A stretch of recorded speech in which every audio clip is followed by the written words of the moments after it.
It's Ricky Rich with Black Primacy with a quick question. Have you downloaded the Black Primacy app yet? If you haven't, don't worry about it. I just wanted to remind you that it is the number one way to find black owned businesses near you. Whether you're looking for food, fashion, or services, we've got you covered on this app. So download it now and start supporting black owned businesses in your area today. All right? Link in the description.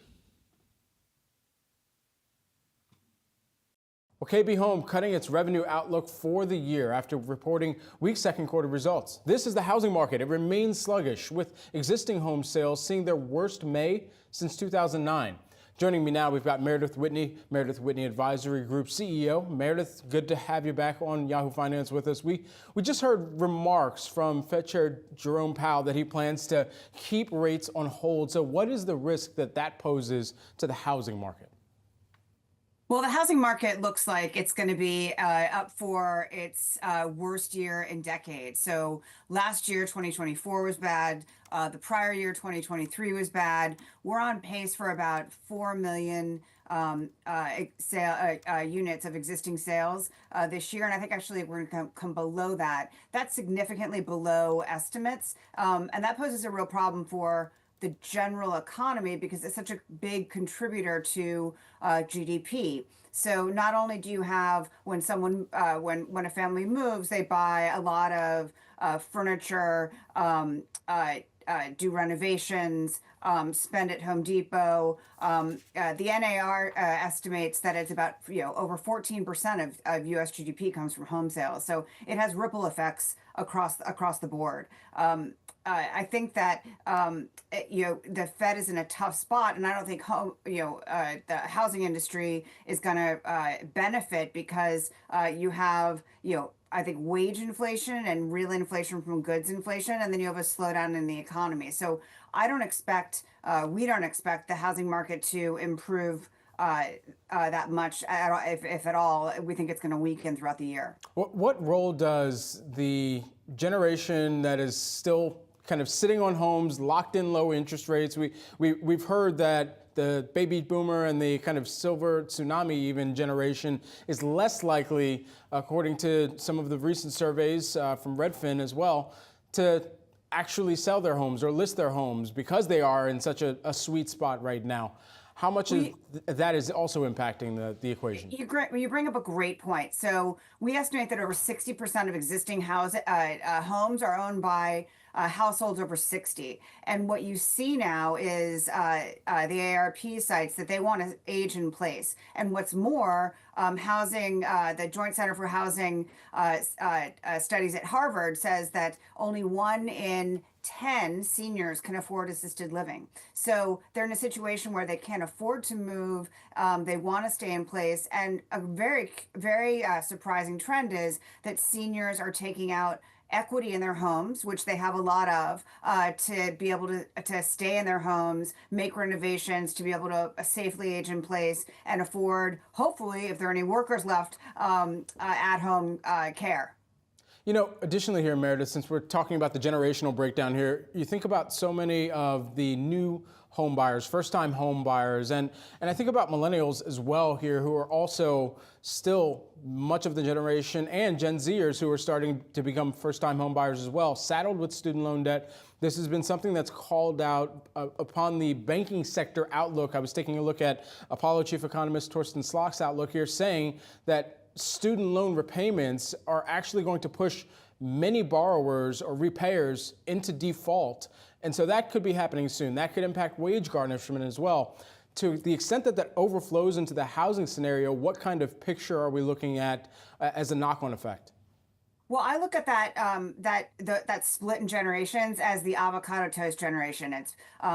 It's people between 24 and 38, and they don't own homes for the most part because they can't afford to own homes. But what they have been doing has been spending all of their discretionary income. And of course, not owning a home, you have more discretionary income. It's been cheaper to rent than it has been to own homes because of escalating property insurance and property taxes. You're going to see spending from the avocado toast generation that has been with the high end generation really like driving this, the high end consumer really driving this economy. That's going to slow down. And I think Torsten's right about student loans. Now, the other issue is when a consumer loses skin in the game, and there's been such a forbearance for student loans for so long that once they are required to pay the student loans again, there's somewhat of a shock to the system, and there's a natural default cycle.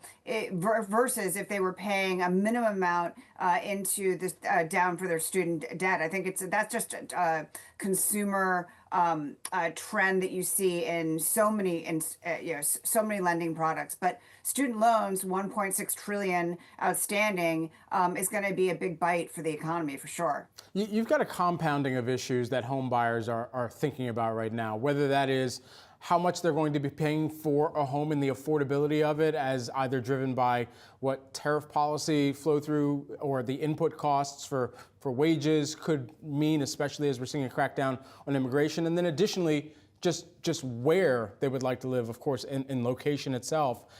All of those things considered, is the dream of owning a home, is it still attainable for those who are really trying to figure out where they can get the best bang for their buck right now? Well, where people want to live, it happens to be the most expensive properties. If you want to move to Erie, Pennsylvania, you could probably afford a home. If you want to move to parts of Ohio, you could probably afford a home. But where people want to live is there's a shortage of housing supply, and you have a combination of high home prices and high rates. Typically, when rates go up, values go down. That's the how the math works, Yeah. that has not happened. So rates have gone up. How home prices continue to go up, and actually, there's not that much activity, and that's what's keeping the home prices skewed towards the high end. The low end, there's very little activity. So people with means are moving, and people without are staying put and struggling to stay and age in place. As we think about what's working its way through Congress right now, and what's been called by President Trump the big beautiful bill, does there need to be more of an effort to incentivize home purchasing? Look, I think that home purchasing is good for any economy and any socialization, right? You put down roots. You're committed to the community. You're committed to paying your loans. You're committed to holding down a job. It has so many good things. Now, I just don't think that this environment, and also people are the 5 Ds, diamonds, diapers, divorce, forget what the four, and death. Yeah. Those aren't happening because people are putting off getting married. So what you see is single women are buying homes, but married couples are that dream is being put on ice. Yeah. Meredith, thank you so much for taking the time here with us today. We got to sprint to the opening bell. Thank you. Great questions. Thank you. All right, I hope you enjoyed the video.